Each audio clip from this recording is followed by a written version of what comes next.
Vows Beneath the Northern Lights Chapter 1.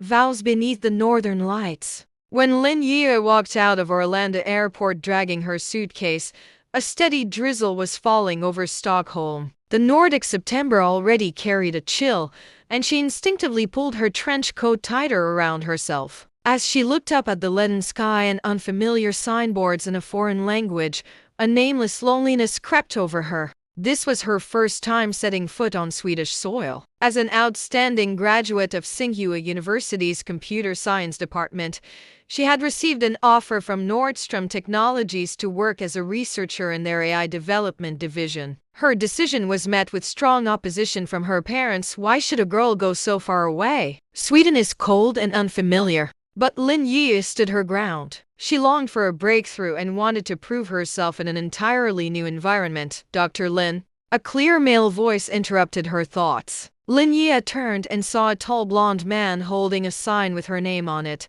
smiling warmly at her. He was wearing a dark blue sweater and casual jeans. His eyes were a striking Nordic ice blue, gleaming especially brightly under the rainy sky. "I'm Erik Johansson, your project partner," he introduced himself in lightly accented English, naturally taking her suitcase. "Welcome to Sweden." "Thank you. Just call me Lin Yue," she replied politely, instinctively keeping a bit of distance. She noticed that unlike in China, Erik didn't shake hands on first meeting but instead directly helped with her luggage. The casual familiarity caught her a bit off guard. On the way to the company, Erik enthusiastically pointed out sights along the road and explained Swedish customs and culture. Lin Yue listened quietly, occasionally nodding. The streets outside were clean and sparse, with few pedestrians, a stark contrast to the bustling streets of Beijing.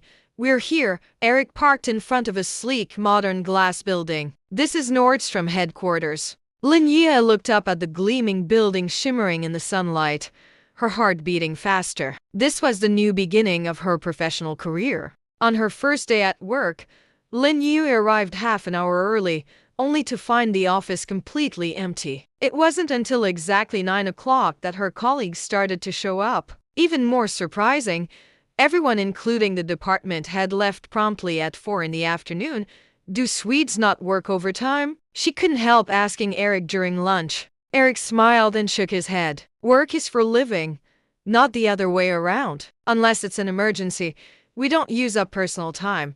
He took a bite of his sandwich. "By the way, are you ready for tomorrow's project kickoff meeting?" Lin Yue nodded and pulled out a thick stack of printed materials from her bag. "I've prepared a detailed project plan and risk assessment plus 3